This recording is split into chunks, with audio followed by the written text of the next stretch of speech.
Hello,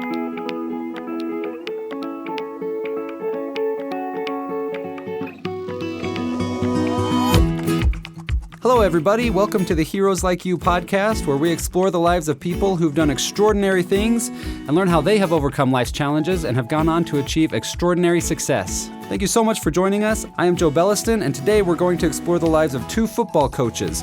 Our featured conversation today is with the legendary football coach Lou Holtz, who took Notre Dame to 9 straight New Year's Six Bowls. He won 249 games in his career. He took 6 different teams to bowl games. He's in the College Football Hall of Fame, and he's also hit a hole-in-one on the golf course. He talks about what life was like for him growing up during the Great Depression and how he was able to overcome some of the obstacles and challenges that he dealt with. This was a fantastic experience for me. I loved interviewing him. Coach Holtz has such an incredible story, and I was so motivated and so inspired by the things that he shared. I hope you enjoy my conversation with Lou Holtz. Coach, it's an honor to be with you today. Your autobiography is called Wins, Losses, and Lessons, and I loved it. I thought the lessons you shared in there were super valuable to me. And so what we want to do today is dive a little bit into that autobiography and into your life and learn from some of the lessons that you've experienced. And let's start back when you were a kid. You were born in West Virginia, grew up in Ohio. Take us back to that time and tell us a little bit about what life was like growing up in a family without a lot of worldly possessions and the lessons you learned from that time that helped you later on in your life. Well, I was born during the Depression. My dad had a third grade education. That's the most he had. Dropped out of school to go to work to help support his family. I was born in the cellar by Dr. McGraw, not in a hospital. And we had one bedroom for my sister, myself, and my parents. We had a kitchen. We had a half bath. The half bath did not have a tub, a shower, or sink. There's no welfare, there's no food stamps, there was no safety net. We lived there for 7.5 years. The reason I say I was born with a silver spoon, I was born in this country.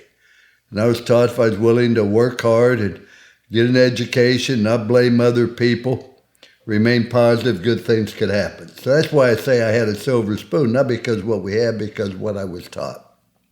We lived in West Virginia for 7.5 years when my dad went into the Navy. And during World War II. My sister, my mother, and myself moved to East Thorpe, Ohio and lived with her mother's parents for the remainder of the war. My dad got out of the service. Rather than relocate the children to a new school, etc., we stayed in East Thorpe, Ohio. So the Ohio Valley is really my home. With a third grade education, my dad did odd jobs. He worked as a janitor. He worked as a bus driver, etc. We always had an old car if we had one. We didn't live in a fancy home, but it was about choices you make. And I was taught you make good choices, things are going to happen. But we lived that way. We were together. It was fun time because there was love in the family.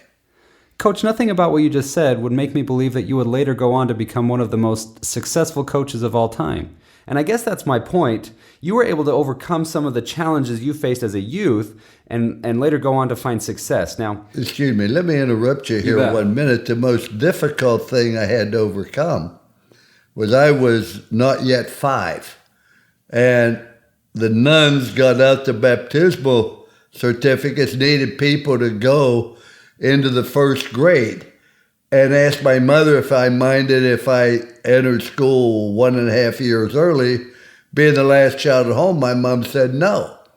And it hurt me academically. I was not a very good student. It hurt me athletically. I was 2 years ahead of my class. And it hurt me socially. I never had a date in high school. I was always smaller than everybody else, usually slower. You get bullied an awful lot. People tell you can't do something. They make fun of you. I had a tremendous lisp. Slurred the sixes so bad. But, you know, that's just, you learn as part of life. You can't run away from it. You learn to adapt it. You learn to adjust. And you learn to move on. But even up through my junior year in high school, the only thing I wanted to do was work in the mill and have a car and a girl and $5. Never had any of them.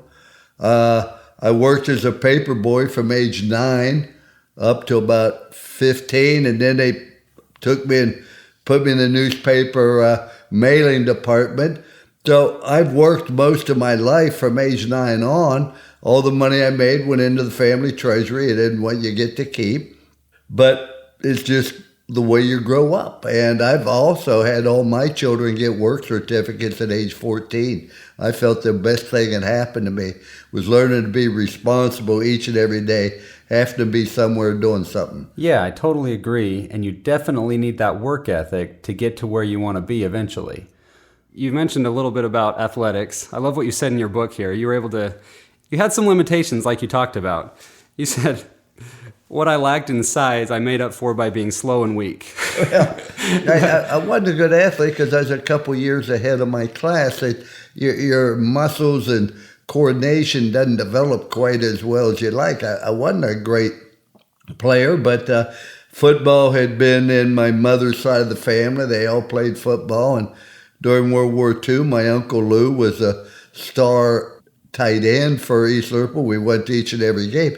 So I just grew up and you're going to go play football. Yeah. And I learned so much from the game of football. I wasn't a great athlete, but I just seemed to have a knack for understanding it. Well, let's talk about that for a minute. You had a coach who came to you at the end of your high school career who tried to convince your parents that you should go to college and pursue a career in coaching.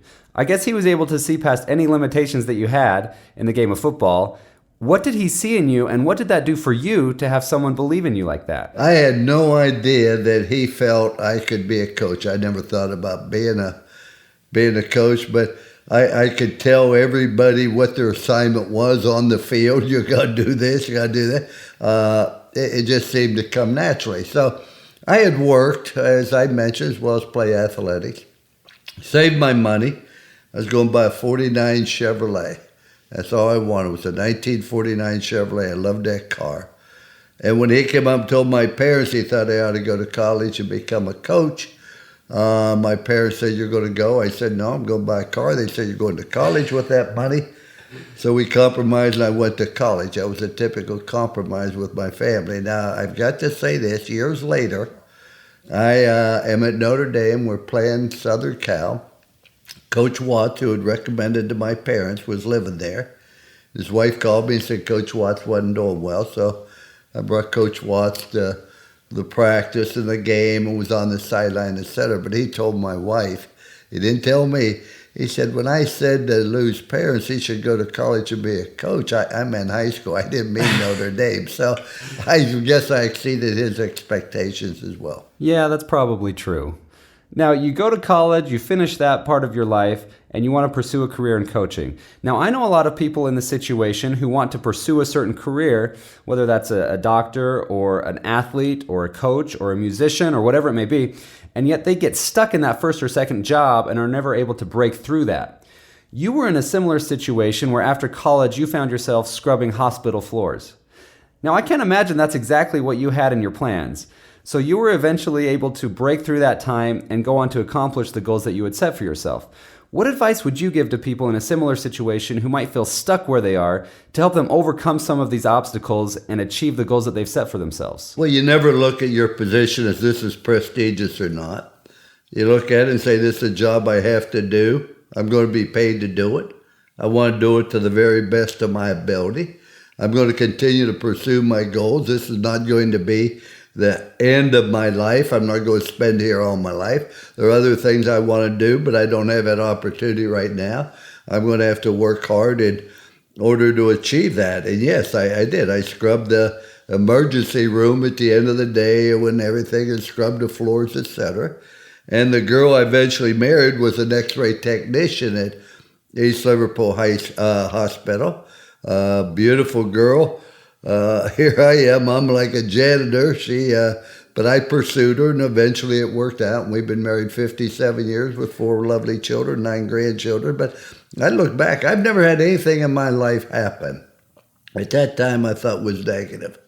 It didn't turn out to be a positive if I reacted favorably to it. And when I was going through the difficult times, I didn't really say, boy, this is really hard or this is difficult. I always look forward to tomorrow or what the next day may bring. Because I worked in the hospital, I ended up marrying my wife. May not have been able to do that, may not have been able to have been around her if I wasn't a janitor in the hospital. Yeah, I think that's a really, really good perspective. But in your book, again, I want to go back to the autobiography. You talk about values like persistence and optimism, discipline, integrity, hard work, things like that.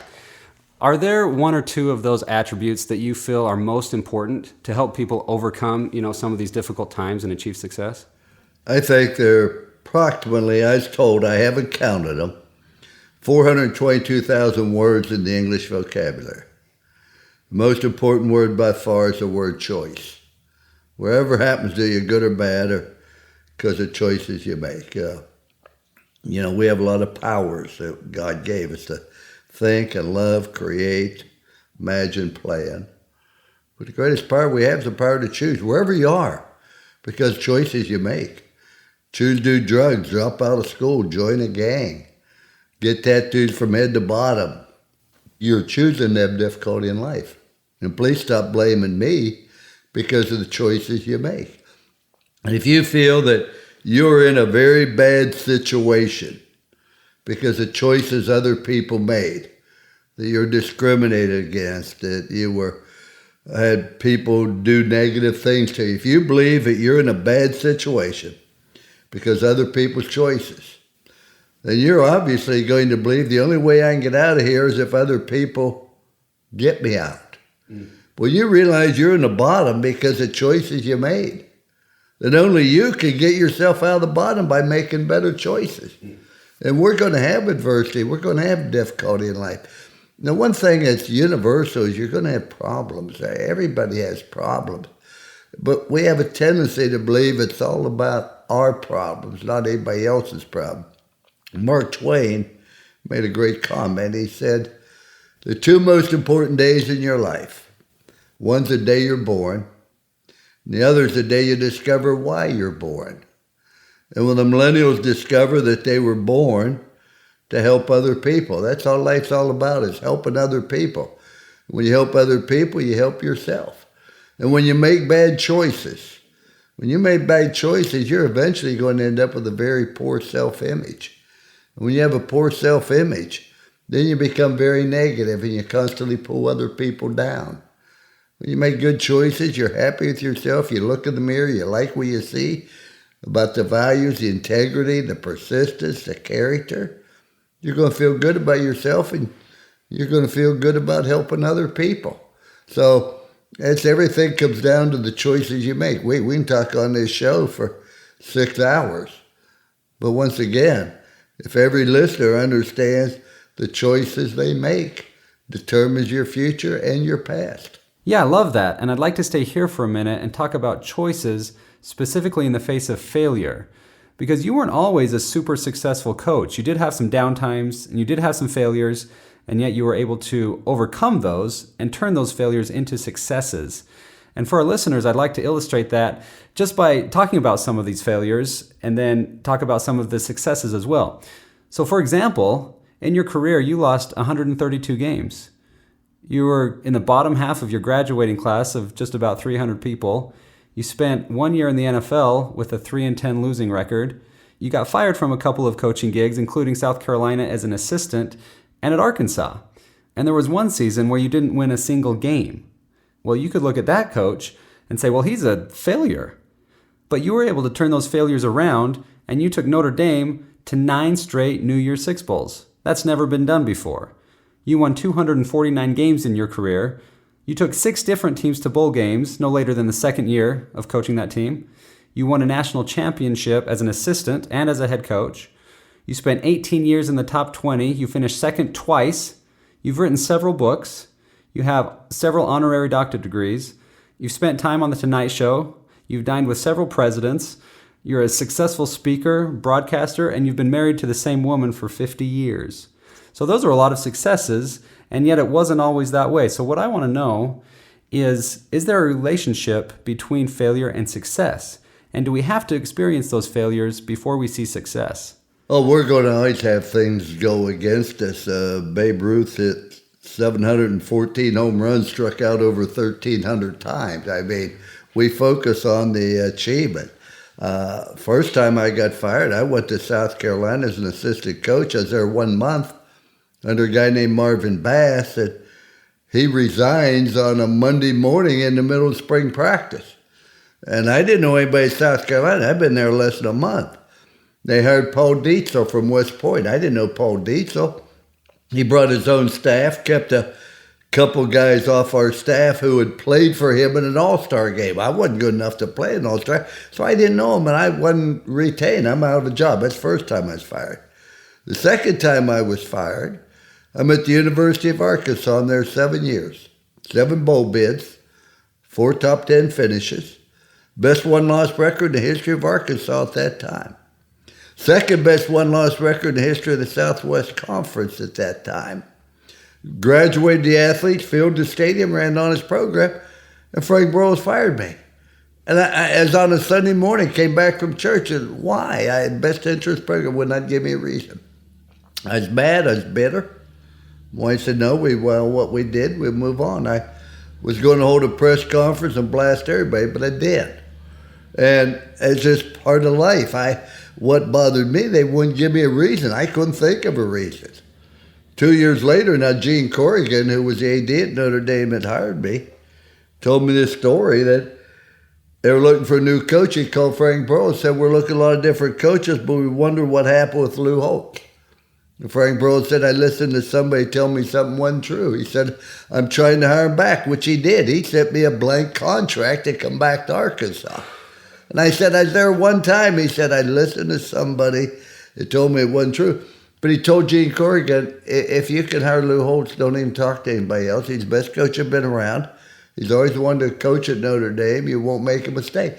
I end up at Notre Dame because the guy fired me at Arkansas. But if you react positively to things, you're going to get knocked down. The question is, are you going to stay down, you're going to get up. You can succeed when no one believes in you. You have no chance to succeed if you do not believe in yourself. So how important is it to let things go? When bad things happen that weren't necessarily your fault, in your case, you were able to move on, and it led to good things like a coaching job at Notre Dame. I think it's very important to let things go, but I also think it's very difficult to do so.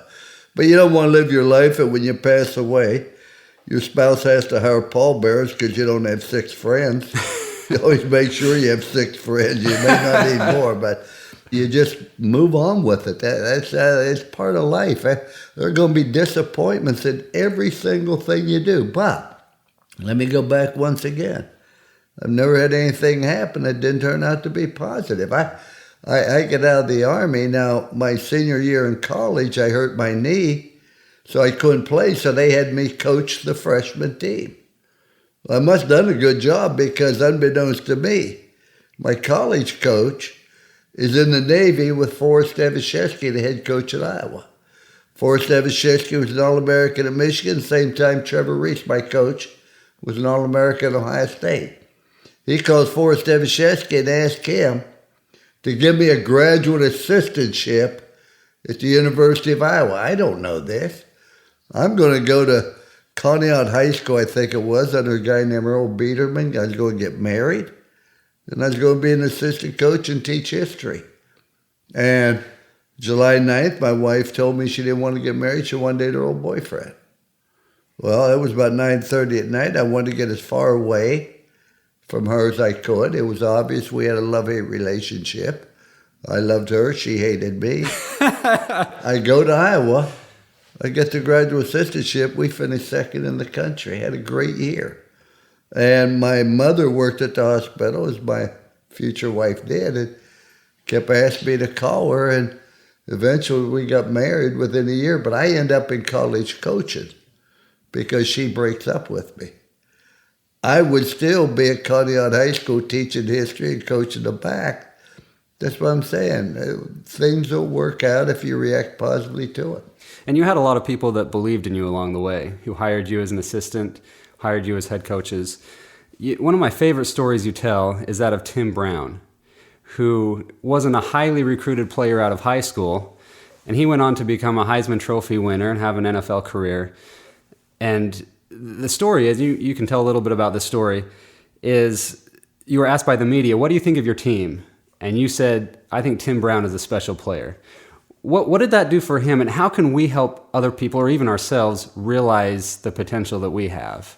In my understanding, Tim Brown was from Dallas, Texas. He was a quarterback on a high school team that went like 2-10.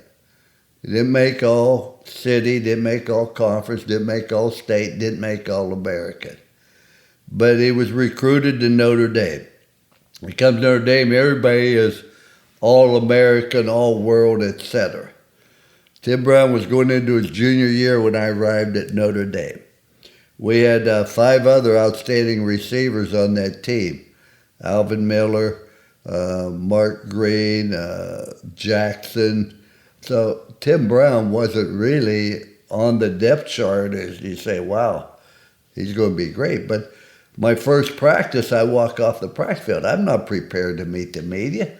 Notre Dame is different than any place I've been. All of a sudden, you got all this media. What'd you think about practice? Well, first thing came to my mind, I said, boy, that Tim Brown is really an excellent athlete. I'm impressed with him. Well, they published that in the paper. Then the next day, Tim came in and he said, did you mean that in the paper? And I said, absolutely. I said, let me ask you a question. Do you have a drug problem? He said, oh, no. I said, you liar, cheater. I said, I don't know what's keeping you from being a great player. But sure, the world is a talent. And when he made All-America, won the Heisman, when he was put in the NFL Hall of Fame, as well as the College Hall of Fame, we laugh about that story. But you persevere and you believe. And let's remember this also, the first time he ever touched a football for Notre Dame was in the opening game 1 year against Purdue, I guess it was. He fumbled the opening kickoff, and they end up losing the game. But it's believing in people. And see, what you say to somebody is important. But what you say is not near as important as your tone of voice. And your tone of voice is not near as important as your facial expression. If I ever went back into coaching, I'd be a better coach than I've ever been before, because I learned that you still be as demanding, but you don't browbeat them, but you're very stern. You aren't accept anything less than the best they're capable of doing. And you'll be doing people a favor. And you remember, when people need love and understanding the most is usually when they deserve it the least. But everybody needs 4 things in their life. Everybody needs something to do, someone to love, someone to believe in, but something to hope for. And the people that I found, that all motivation starts with having a goal of what you want to achieve, where you want to go, what do you want to do. The people that just live day to day without any forethought about where they would like to be in the future are the ones that I try to work with, because they're the ones that are carrying a heavy burden. Yeah, and going back to Tim Brown, do you believe that he would have become the player he became if you would not have encouraged him like you did? No, I think he would have been a great player if given the opportunity and if he had the confidence. I felt, boy, this guy's a real talent. And he could catch kickoffs and set all kind of records. But then I tried to teach him how to catch punts. He never caught punts. And broke my finger in 4 places trying to catch one with bifocals, but I never dropped a ball.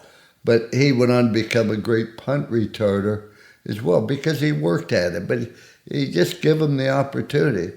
And Tim Brown, there's so many great athletes that played in the NFL or played for me, but they're not all the stars. They're not all the ones that are household names, Rocket Ishmael. No.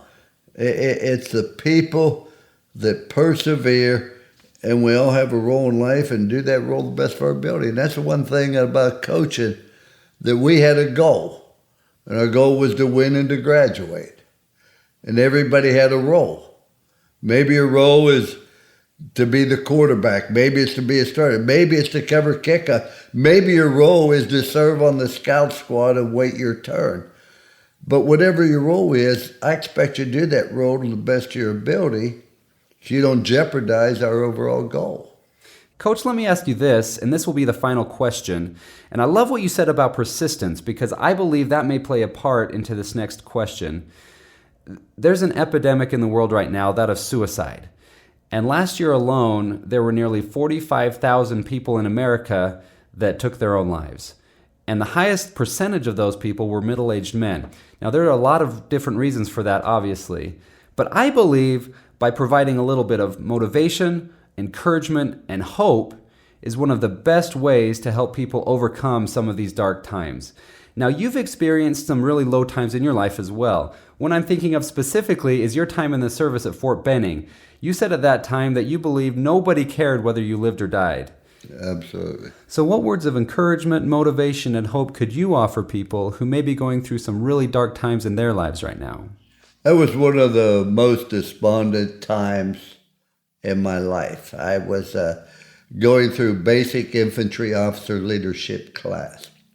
I was an officer in the Army. I was in ROTC, and you have to go through, it's like your basic training. And I only had 2 outfits. We're out on maneuvers for a solid week, camping outside. And I asked a friend of mine who was in a different unit to get my uniform cleaned while I was gone because I knew we would have an inspection the very next morning. And I come back from camp, I'm tired, I'm worn out, I'm exhausted, it's raining. I hadn't written my mom and dad much because they got mad when I left over a silly thing. I wrote my wife, Beth, she wasn't my wife at the time, she never wrote back. And so I never got any mail. The whole time I'm down, I get no mail. Then everybody in the unit felt sorry, and they would send, and I got all this junk mail delivered to me during roll call. But I remember it was raining that night, walking back from Ron Tacklett's unit, and he told me he didn't get a chance to get my uniform cleaned. And we have an inspection the next morning. I don't have a uniform. I've never felt any lower, raining, tired, etc., that nobody cared. You get no mail from anybody. You can't even get a friend to pick up the uniform. I thought, boy, if I ever smile again, I'll look back and remember how despondent I was at that time. But everybody, if we understand everybody is carrying a heavy burden, everybody needs a kind word, a smile, an encouragement. That's not just an exaggeration. We have lost 5 athletes, now maybe 7, who played for me at Notre Dame who have died for a variety of reasons. And you don't get a chance to say goodbye or I love you. But boy, they go to the memorial service and all the great things they say about people. Why don't you tell them that while they were still here? And I find this on, and I'm not an authority on this, but most people are contemplating suicide will usually reach out in a way to let you know, hey, I need help. I've got drastic problems here. And let's look at how we can help people. And remember, 2 most important days in your life, the day you're born, the day you discover why you're born. Those are the 2 most important things. Well, Coach, thank you so much for being with us today. I could sit here and talk to you all day, but we need to honor your time and let you go. The autobiography is Wins, Losses, and Lessons. I got so much out of this book, and I'd encourage anybody to go out and get it. Coach, you've lived a very successful life and have had a great coaching career. We've loved watching you through your career. But more importantly, you've lived a very significant life and have been able to help many, many people. Thank you so much for taking time to share your wisdom and insights with us today. Well, I think that I never taught football. I felt I taught life. And we talk about making choices. And the way you make good choices, follow 3 rules. Rule number 1, do what's right. You do what's right, you feel good about yourself. And second rule we have was do everything the best of your ability. Not everybody can be all-American, but you do the best you can. Not because somebody's looking or applauding, it's just the way you live. And the third rule we had was you're going to show people you genuinely care. And if you do what's right, you build a trust with people. You do everything the best of your ability, people know you're committed to excellence, and you show people you care. You build a love and a feeling. And that's why doing the right thing, doing the best you can, and showing people you care will build a trust, a commitment, and care. And I'll close with this last story that my wife's a cancer survivor, stage 4. Had all kind of medical problems in recent years. She had 13 hours of surgery and 83 radiation treatments, but she is still with us to this day, although she has a lot of complications from it. But she and I are different night and day, but she's a beautiful person. I mean, she is very reserved, very positive about everybody and everything. And she's done one interview in her entire life. And that was because it had to do with cancer. And people ask her, what'd you learn from having cancer? She said, I learned how much my family loved me. Now you think about this. We didn't love her anymore, but we showed it. Why do we have to wait for somebody to have difficulty, for somebody to have problems, before we reach out and let them know we appreciate them? And that, to me, was maybe the most important lesson I've learned when she said, I learned how much my family loved me. She won't be able to say that again, I promise you. Good stuff. Thank you so much. Well, I hope you've been inspired, and I hope you enjoyed that as much as I did. Coach Holtz has been able to overcome so much in his life that would have held so many other people back.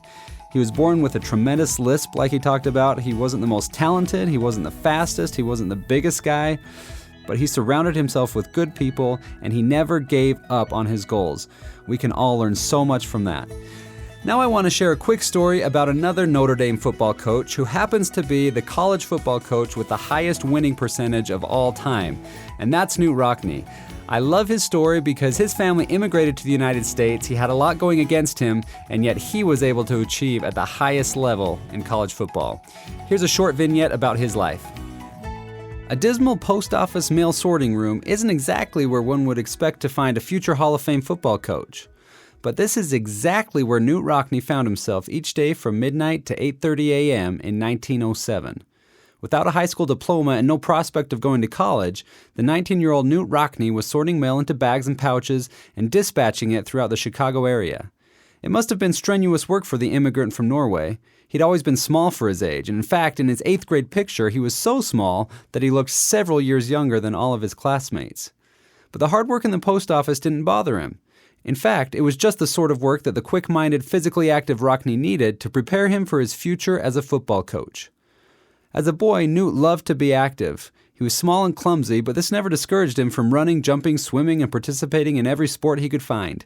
While his family was sailing from Norway to the United States, young Knute tried some precocious athletic stunt and promptly fell from the gangplank out of the boat and into the water. This would be the first of many embarrassing athletic blunders for the boy.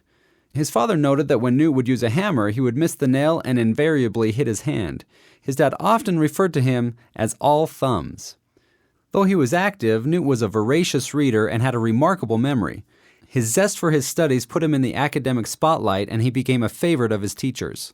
But in high school, his love for athletics seemed to eclipse his love of academics, and his studies suffered when he started playing football and he joined the track team. He would spend every spare minute he could find improving his running and jumping. It was one day in high school when the principal found that the track team had skipped class to perfect itself in the important work of pole vaulting and the 100-yard dash. The principal, not the most popular guy in the minds of those athletes, promptly dissolved the track team and banned the sport from the high school. Though Knute was smart and loved his studies, he found no use for school after that and decided to drop out. He never received a high school diploma. After years went by, Knute accepted an invitation from 2 friends to go to Notre Dame and apply for admission.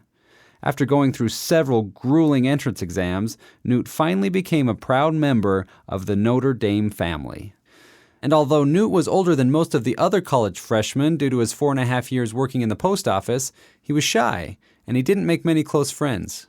He suffered from depression from time to time, at which times he preferred to be alone.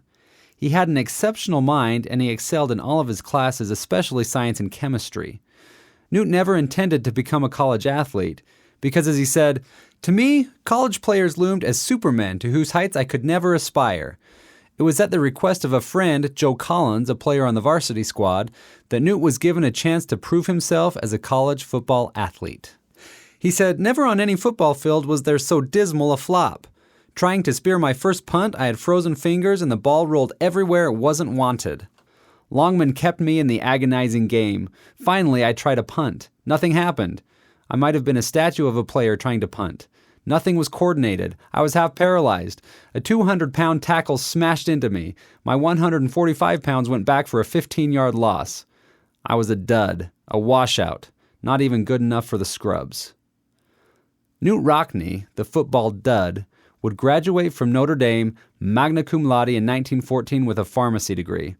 After being rejected for medical school from St. Louis University, he returned to Notre Dame as a chemistry teacher and an assistant football coach.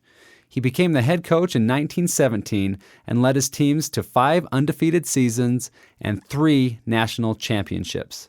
He accumulated 105 wins to only 12 losses and 3 ties, making him still today the coach with the highest winning percentage of all time. Reflecting back on his days in the post office, learning dispatching schemes and routines, Newt said, "There was excellent memory training in it. This has been a good investment in mental energy, and if a football coach needs one thing more than another, it's a memory for the swarming details of plays and combination of plays, especially the personal styles of coaches and players in executing them." The post office may not have seemed a fitting place of employment for an intelligent immigrant from Norway who would later become one of the most successful football coaches of all time. It may have seemed like a disadvantage to be cooped up in a musty room sorting mail in that rough, dirty environment, while his former schoolmates were furthering their education at universities. It may have seemed useless and unfair to work so hard while his older colleagues did the bare minimum and got promoted above him. But it was there, while handling 50-pound mailbags, that Newt developed the physical strength and mental abilities that served him so well on the gridiron. You never know just who you will find in a mail sorting room. Well, I hope you enjoyed the show. I hope you've been inspired. A big thanks to Lou Holtz for taking time to talk with us today. And thank you for listening. I am Joe Belliston. It's a great day to be alive. We'll see you next time, and God bless. You men in the backfield there, I want you to analyze before you move. If they throw a forward pass, wait till you see the ball in the air, and then go and get it. And when they get it, boys, that's when we go on offense. That's when we go to. And don't forget we're going to pick on one tackle that's on this week. We're going inside them. We're going outside them. Inside them and outside them. And when we get them on the run once, we're going to keep them on the run. And we're not going to pass unless our secondary comes up too close. But don't forget, man, we're going to get them on the run. We're going to go. And we aren't going to stop until we go to that goal line. Don't forget, man, today's the day we're going to win. They can't lick us and back out of the goal. The first whistle of the man win there. Fight. What do you say, man?